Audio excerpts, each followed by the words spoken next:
Good day, everyone. So, welcome to another lecture. So, you already know कि हम last एक दो lectures से कंकरेंसी के बारे में पढ़ रहे हैं. तो इससे पहले दो लेक्चर्स में हमने एक में क्रिटिकल सेक्शन प्रॉब्लम को रिजॉल्व करने के लिए एक्वायर लॉक के रिलेटेड पढ़ा, और फिर हमने देखा कि एक्वायर लॉक में भी कुछ इश्यूज़ हैं. ठीक है, तो हमने देखा एक्वायर लॉक जो है उसमें हमारे पास दो इश्यूज आ रहे थे. एक तो करेक्टनेस का इशू आ रहा था, ठीक है, और दूसरा जो इशू हमें आ रहा है वो है परफॉर्मेंस का इशू. क्या परफॉर्मेंस का इशू, वो मैं अभी बताता हूँ. और करेक्टनेस का जो इशू हमें आ रहा था उसमें हमने देखा कि करेक्टनेस के रिलेटेड हम इसको रिजॉल्व कर सकते हैं यूजिंग सम एटॉमिक इंस्ट्रक्शंस. ठीक है, जिस एटॉमिक इंस्ट्रक्शंस में हमने test and set, compare and swap, hatch and add, इनके रिलेटेड पढ़ लिया. तो ये वाला पोर्शन हमारा हो गया. ठीक है, अब इसके बाद हम परफॉर्मेंस का इशू देखते हैं. परफॉर्मेंस का क्या इशू है? देखिए, अगर हमारा कोई थ्रेड है, लेट सपोज हमारे पास दो थ्रेड्स है T1 और T2. अभी जो हमने लॉकिंग मैकेनिज्म देखा ना, जो हमारा लॉक था उसके दो स्टेट्स थे, एक तो हेल्ड और फ्री. ठीक है, और इस लॉक की मदद से हम म्यूचुअल एक्सक्लूजन अचीव कर रहे थे. Mutual exclusion. तो ऐसे लॉक को हम म्यूटेक्स लॉक भी बोलते हैं. Mutex lock. ठीक, तो अब आपके बाद अगर मुझे इस लॉक के रिलेटेड पढ़ना हो, बताना हो ना, जिसका दो वैल्यूज होते हैं 1 और 0, इसको हम म्यूटेक्स लॉक नाम देंगे. ठीक, तो ये आपको याद रखना है, म्यूटेक्स लॉक. इस म्यूटेक्स लॉक का जो हमने अभी तक पढ़ा, इसमें लेट सपोज अगर हमारे पास दो थ्रेड्स है T1 और T2, तो अगर दोनों में से एक थ्रेड जा रहा है क्रिटिकल सेक्शन में, तो दूसरा थ्रेड हमने देखा वो क्या कर रहा है तब तक, वो दूसरा थ्रेड तब तक स्पिन कर रहा है. इस स्पिन का मतलब क्या है? ये जो हम स्पिन लिख रहे हैं यहां, स्पिन का मतलब है कि ये जो थ्रेड है ये एक तरीके से वाइल लूप के अंदर है. ठीक है, ये इसी वाइल लूप के अंदर है. ये वाइल लूप रन कर रहा है और इस वाइल लूप को कंटिन्यूअसली रन कर रहा है. ठीक है, ठीक, ये जो कंटिन्यूअसली रन कर रहा है इसको हम स्पिन बोलते हैं. और जब ये कंटिन्यूअसली रन कर रहा है ना वाइल वाला, ठीक है, तो ये क्या कर रहा है, ये इस इंस्ट्रक्शन को बार बार चला रहा है. किस पे चला रहा है? सीपीयू पे. तो मतलब सीपीयू पे कुछ काम हो रहा है जो रिपीटेडली हो रहा है. ठीक है, लेकिन वो काम कोई यूजफुल काम नहीं है. हम चाहते हैं ये इससे आगे जाए, लेकिन इसको हम आगे नहीं जाने दे रहे. क्यों नहीं आगे जाने दे रहे? क्योंकि क्रिटिकल सेक्शन के अंदर ऑलरेडी T1 है. ठीक है, तो यहां क्या हो रहा है, T2 वेट कर रहा है, स्पिन कर रहा है, और स्पिन करते वक्त वो सीपीयू का टाइम ले रहा है, और जो टाइम ले रहा है उसमें कोई यूजफुल काम नहीं कर रहा है. ठीक है, यहां कोई प्रोग्रेस ही नहीं हो रहा है. तो इसकी वजह से हमें परफॉर्मेंस इशू होगा. मतलब अगर मेरे पास दो थे T1 और T2, T1 चला, T1 क्रिटिकल सेक्शन में गया, ठीक है, और T1 स्विच हो गया, T1 की जगह T2 चला. T2 तो वाइल लूप में ही बैठा. ठीक है, कुछ टाइम वाइल लूप में बैठा, फिर स्विच हो गया, T1 चला. लेट सपोज T1 अभी भी क्रिटिकल सेक्शन में ही चल रहा है. ठीक है, T1 फिर से स्विच हुआ, T2 चला. T2 आगे बढ़ेगा नहीं क्योंकि T1 क्रिटिकल सेक्शन में है, तो वो वाइल लूप के अंदर ही अपना टाइम सीपीयू पे लेगा. तो अपना टाइम जो ये सीपीयू पे ले रहा है वो बस एक तरीके से वेस्ट हो रहा है.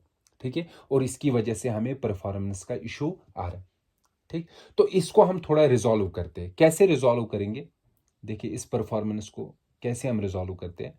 पहला ऑप्शन हम लेंगे, सबसे पहला ऑप्शन, कि जब भी किसी को स्पिन करने की जरूरत पड़ी, मतलब स्पिन करने की जरूरत जिसको वेट करना पड़ा, जब उसे पता है ना मुझे वेट करना है इस वाइल लूप के अंदर, तो वो वेट नहीं करेगा, वो उसी वक्त यील्ड सिस्टम कॉल करेगा. ठीक है, यील्ड सिस्टम कॉल, कि मुझे स्विच करो, मुझे सीपीयू मत दो, मुझे स्विच करो. ठीक है, लेकिन इसमें इस सिनेरियो में एक प्रॉब्लम है. प्रॉब्लम ये है कि सिस्टम कॉल बार बार रन करनी पड़े. अगर लेट सपोज मेरे पास 1000 थ्रेड्स है, एक चला गया, ठीक है, क्रिटिकल सेक्शन में, बाकी 999 थ्रेड्स को वेट करना पड़ेगा। मतलब अगर वो चले, वो यील्ड सिस्टम कॉल करेंगे, स्पिन नहीं करेंगे, यील्ड सिस्टम कॉल करेंगे, और system call is an expensive operation. ठीक, तो ये तो मतलब सोल्यूशन है, बट इतना इफेक्टिव सोल्यूशन नहीं है। ऑप्शन 2, दूसरा ऑप्शन है, अगर कोई स्पिन कर रहा है, स्पिन, उसको हम स्पिन नहीं करने देंगे, उसको हम ब्लॉक कर देंगे। मतलब देखो, यील्ड और ब्लॉक में डिफरेंस है। ब्लॉक में हम देखो क्या करते हैं, हम क्या रखेंगे, जब कोई किसी को वेट करना है ना, स्पिन करना है, हम एक क्यू रखेंगे, उस क्यू में डिटेल रखेंगे,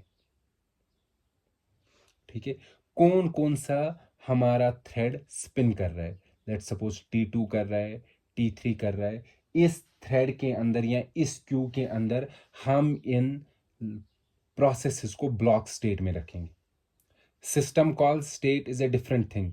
जब सिस्टम कॉल होता है ना, सिस्टम कॉल के वक्त ऑपरेटिंग सिस्टम कंट्रोल लेता है। ऑपरेटिंग सिस्टम जब कंट्रोल लेता है तो एक को मतलब हमें रोकना पड़ता है, स्टॉप करना पड़ता है, दूसरे को रन करना पड़ता है, शेड्यूल करना पड़ता है, ठीक है। और शेड्यूल करने के वक्त लेट सपोज कोई ऐसा था जो T3 था, जिसको वेट करना था, उसने उसी को शेड्यूल किया, तो वो भी वही सिस्टम कॉल करेगा, क्योंकि उसको भी वेट करना है।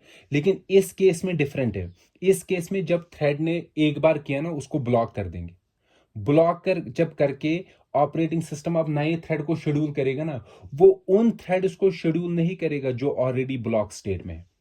इस केस में ऑप्शन 1 में वो उनको भी शेड्यूल कर सकता है जो जिनको वेट करना था, लेकिन ऑप्शन 2 में वो उनको शेड्यूल नहीं करेगा जो ब्लॉक स्टेट में, ठीक है।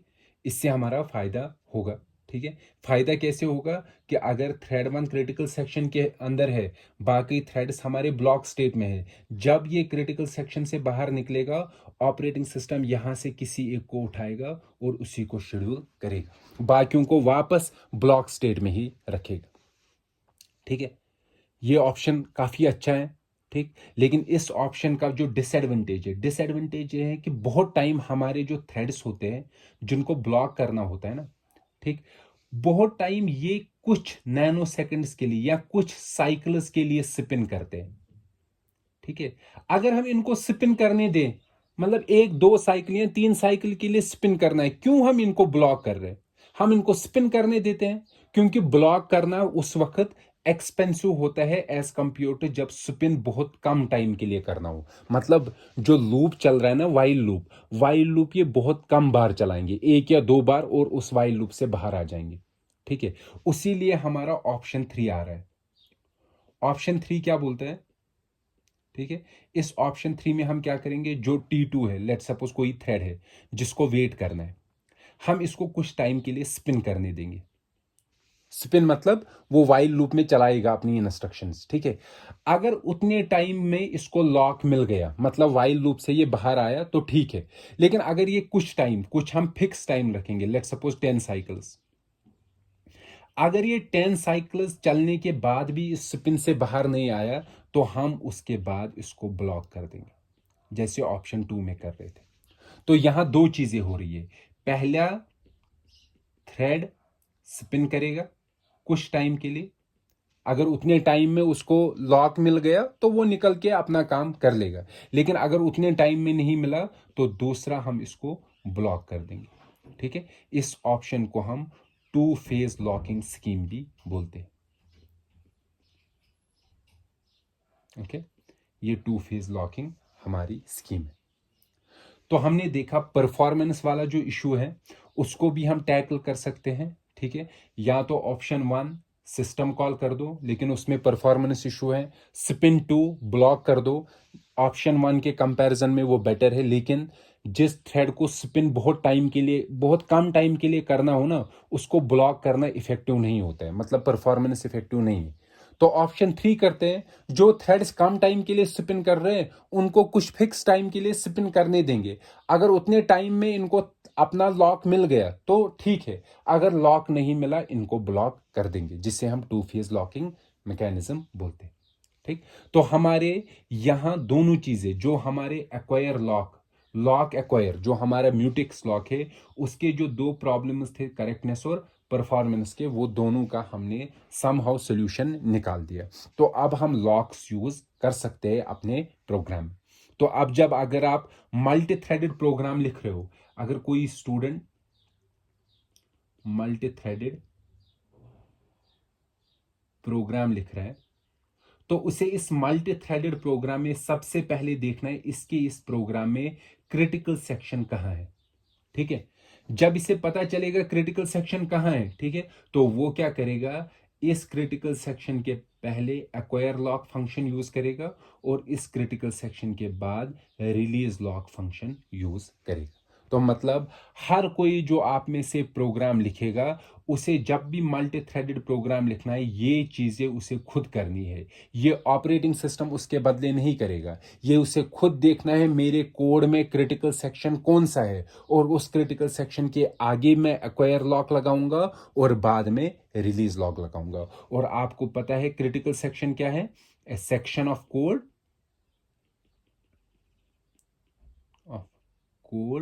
where shared variables are accessed and updated, जहां हम शेयर्ड वेरिएबल्स को एक्सेस भी करते हैं और अपडेट भी करते हैं। ये था हमारा लॉकिंग का मैकेनिज्म, या कंकरेंसी के इश्यूज को कैसे हम रिजॉल्व कर सकते हैं। ठीक, लेकिन इससे आगे जाने से पहले मैं एक टर्म आपको बताऊंगा जो इसका इशू है, जो लॉकिंग का इशू है, वो है प्रायोरिटी इन्वर्जन। क्या मतलब प्रायोरिटी इन्वर्जन? देखिए, इसका एक प्रॉब्लम है प्रायोरिटी इन्वर्जन। प्रायोरिटी इन्वर्जन क्या है? लेट सपोज हमारे पास 3 थ्रेड्स है, T1, T1, T2 और T3। लेट से T1 की प्रायोरिटी हायर है एज कंपेयर टू T2, और T2 की प्रायोरिटी हायर है एज कंपेयर टू T3। ठीक, तो सबसे पहले कौन चलना चाहिए? T1, फिर T2, फिर T3, ये होना चाहिए। लेट से अभी हमारे सिस्टम में सिर्फ T3 है, तो T3 चल रहा है। ठीक, अब जब चल रहा है उसी वक्त T1 आ गया, ओ सॉरी, T3 चल रहा है और इसने एक म्यूटेक्स लॉक लिया है, मतलब होल्ड किया है म्यूटेक्स लॉक, इसके पास म्यूटेक्स लॉक है। ठीक है, और अब लेट सपोज T1 चला इसके बाद, और उसने क्या किया, उसने T1 ने T3 को स्विच किया, तो T1 चला हमारा। अब T1 चल रहा है, लेट से इस T1 को ये म्यूटेक्स लॉक चाहिए, ये वाला, लेकिन ये ऑलरेडी होल्ड किसने किया है? T3 ने। तो T1 को मिलेगा? T1 को नहीं मिलेगा। T1 को वेट करना पड़ेगा। किसका वेट करना पड़ेगा? T3 का। ठीक है, समझ में आ रहा है आप लोगों को? हमारा T3 था, T3 चल रहा था, T3 ने ये म्यूटेक्स लॉक लिया क्योंकि अकेले था। अब वो चला, T1 आया, T1 हायर प्रायोरिटी है, हायर प्रायोरिटी वाला चलेगा। जब हायर प्रायोरिटी वाला चलेगा, लेट सपोज इसको ये म्यूटेक्स लॉक चाहिए, लेकिन ये ऑलरेडी किसके पास है? T3 के पास। तो T1 तो आगे नहीं चलेगा, T1 किसका वेट करेगा? T3। और लेट सपोज बीच में T2 आ गया, हमारे पास T2 आ गया, देखो ये वेट कर रहा है, ठीक, और ये T1 अब T3 का वेट कर रहा है। T1 waits for T3। ठीक, तो वेट्स फॉर T3, तो ये ब्लॉक हो जाएगा। लेट सपोज अब T3 चलेगा, T3 चलेगा ताकि ये म्यूटेक्स लॉक को रिलीज करे, लेकिन ये लेट सपोज चला और बीच में T2 आ गया, अभी इसने म्यूटेक्स लॉक अपना रिलीज नहीं किया। T2 की प्रायोरिटी T3 से ज्यादा है, तो T2 इसको स्विच कर देगा और इसकी जगह कौन चलेगा? T2। अब देखिए अभी कौन चल रहा है? T2। क्यों चल रहा है T2? क्योंकि T2 की प्रायोरिटी T3 से हायर है। और आप देखो T2 चल रहा है रनिंग,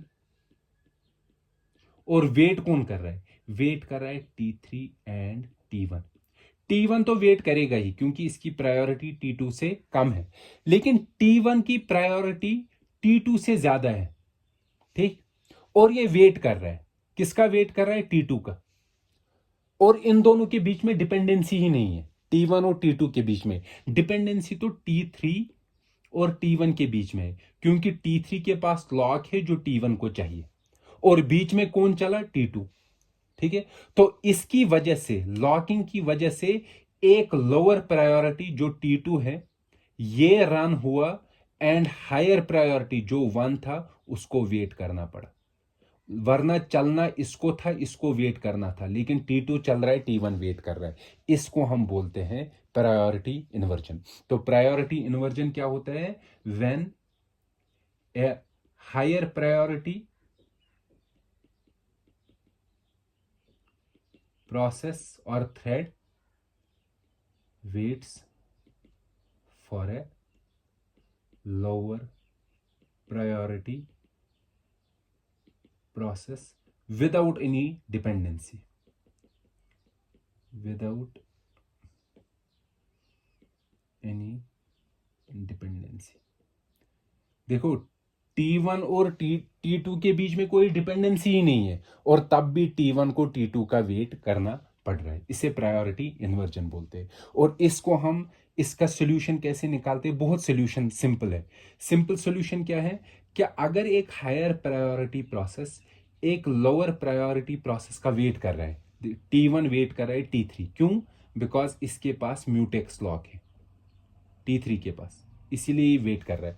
उस वक्त हम क्या, लोअर प्रायोरिटी प्रोसेस को वही प्रायोरिटी देते हैं जो इसको होगी। लेट सपोज T1 की प्रायोरिटी 5 थी, इसकी भी 5 हो जाएगी। लेट से T1 की 2 थी, इसकी 3 है, इसकी 5 है, तो T3 को वही प्रायोरिटी मिलेगी जो किसको है? T1। तो इसका मतलब T2 कभी भी T3 से पहले नहीं चलेगा, तो पहले T3 चलेगा, T3 के बाद T1 चलेगा, और उसके बाद T2 चलेगा। तो इसमें प्रायोरिटी इन्वर्जन की प्रॉब्लम होगी ही नहीं। ठीक है, इस मैकेनिज्म को हम प्रायोरिटी इनहेरिटेंस बोलते हैं। तो क्या होता है प्रायोरिटी इनहेरिटेंस?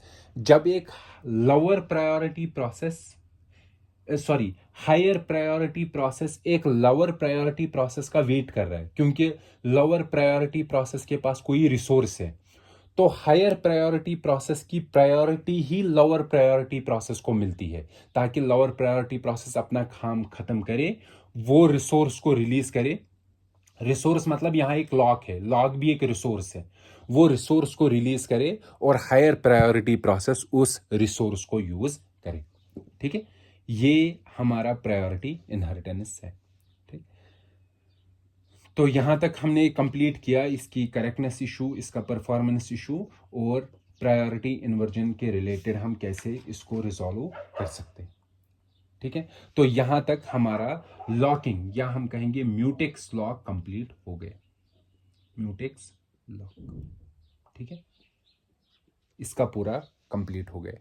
इसके बाद हम एक एग्जाम्पल पढ़ेंगे। ठीक है, और उस एग्जाम्पल में हम देखेंगे जो हम म्यूटेक्स लॉक यूज कर रहे हैं ना, इट इज नॉट सफिशिएंट। ठीक है, नॉट सफिशिएंट किस लिए, किस चीज के लिए, वो हम देखेंगे। ठीक है, ओके, सो हम वही यहां डिस्कस करते हैं किस चीज के लिए ये एफिशिएंट नहीं है। देखिए, लेट सपोज मैं एक प्रोग्राम, मैं आपको बताता हूं क्या होगा। लेट से हमारे पास दो प्रोसेस हैं या दो थ्रेड्स हैं, T1 और T2। म्यूटेक्स लॉक जो है उसका काम क्या था? म्यूटेक्स लॉक का काम था कि एक टाइम पे only one thread will be in critical section. यही काम है इसका, म्यूटेक्स लॉक का। ठीक है ना, और वो चीज तो ये कर रहा है म्यूटेक्स लॉक। लेकिन अगर मैं ऐसा चाहता हूं, मैं चाहता हूं पहले T1 चले, उसके बाद T2 चले, क्या मैं ये लॉकिंग से कर सकता हूं? ये हम लॉकिंग से नहीं कर सकते। ठीक है, मतलब ऑर्डरिंग, अगर मुझे कुछ ऑपरेशंस हो ना, कोई लेट सपोज मुझे पास ऑपरेशन 1 है, ऑपरेशन 2 है, ऑपरेशन 3 है, मैं चाहता हूं पहले ये वाला हो, उसके बाद ये वाला हो, और फिर ये वाला हो। ठीक है, मतलब बिटवीन द थ्रेड्स, ये एक ही थ्रेड में नहीं, अलग अलग थ्रेड्स में है। या मैं आपको ये चीज बताऊंगा, पहले थ्रेड 1 चले फिर थ्रेड 2 चले, ठीक। या इस तरीके से है कि थ्रेड 1 का एक कोड है, लेट सपोज थ्रेड 1 में कोड है, कुछ पोर्शन, कोई फंक्शन है, ठीक, कोड 1 या फंक्शन 1, यहाँ और एक फंक्शन है फंक्शन 2, यहाँ मैं फंक्शन 1 लिखता हूँ, दोनों थ्रेड्स चल रही है। अगर मैं चाहता हूं जब फंक्शन 1 तभी चले जब फंक्शन 2 चली होगी, मतलब पहले फंक्शन 2 चलनी चाहिए, उसके बाद फंक्शन 1 चलनी चाहिए, ठीक है ना। ये जो ऑर्डर है, देखो दो थ्रेड्स आ रही है, थ्रेड 1 आया, ये पहुंचा यहां फंक्शन 1। अगर फंक्शन 2 थ्रेड 2 में नहीं चला है, ठीक है, थ्रेड 1 में ये आगे नहीं जाना चाहिए। मतलब फंक्शन 2 जब कंप्लीट होगा उसके बाद ही हम थ्रेड 1 को आगे जाने देंगे। ये ऑर्डरिंग हम म्यूटेक्स लॉक से नहीं कर सकते, ठीक है।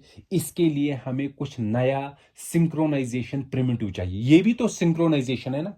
सिंक्रोनाइजेशन मतलब दो थ्रेड्स है, ये थ्रेड 1 है और ये थ्रेड 2 है, ये दोनों ऐसे ऑपरेशंस करने चाहते हैं कि कुछ एक कंट्रोलिंग मैकेनिज्म हो। जैसे क्रिटिकल सेक्शन में था ना कि दोनों थ्रेड्स में सिर्फ एक जाना चाहिए एट अ टाइम, वैसे ही अभी भी कंट्रोलिंग मैकेनिज्म है कि दोनों थ्रेड की एक फंक्शन है, मतलब थ्रेड 2 की जो फंक्शन 2 है वो पहली चलनी चाहिए, थ्रेड 1 की फंक्शन 1 उसके बाद चलनी चाहिए। ये भी एक तरीके से सिंक्रोनाइजेशन है बिटवीन द मल्टीपल थ्रेड्स, ये ऑर्डरिंग का। और ये ऑर्डरिंग मैकेनिज्म हम म्यूटेक्स लॉक से नहीं कर सकते, जो हमने अभी तक म्यूटेक्स लॉक पढ़ा था। म्यूटेक्स लॉक का हम सिर्फ क्या चीज कर सकते हैं कि कैसे हम शेयर्ड वेरिएबल को डिटर्मिनिस्टिकली अपडेट कर पाए। क्रिटिकल सेक्शन में सेम टाइम पे दो नहीं होने चाहिए, लेकिन ये ऑर्डरिंग वाला हम म्यूटेक्स लॉक से नहीं कर सकते, ठीक है।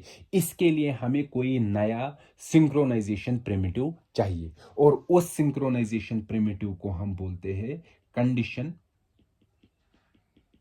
वेरिएबल, ठीक है। ये कंडीशन वेरिएबल क्या होता है, ये कैसे हम यूज करते हैं, इसके बारे में हमें पढ़ना है। तो हम क्या करेंगे, हम इस लेक्चर को यहां ही स्टॉप करेंगे, लेकिन हम नेक्स्ट लेक्चर में सबसे पहले एक एग्जाम्पल के बारे में पढ़ेंगे जिसमें हमें इस ऑर्डरिंग की जरूरत होगी, रियल वर्ल्ड एग्जाम्पल के बारे में, ठीक है, जो हमारे सी प्रोग्राम्स में यूज होता है। और फिर उसमें देखेंगे इस प्रॉब्लम को हम कैसे रिजॉल्व कर सकते हैं यूजिंग दिस सिंक्रोनाइजेशन प्रिमिटिव, जिसे हम कहते हैं कंडीशन वेरिएबल।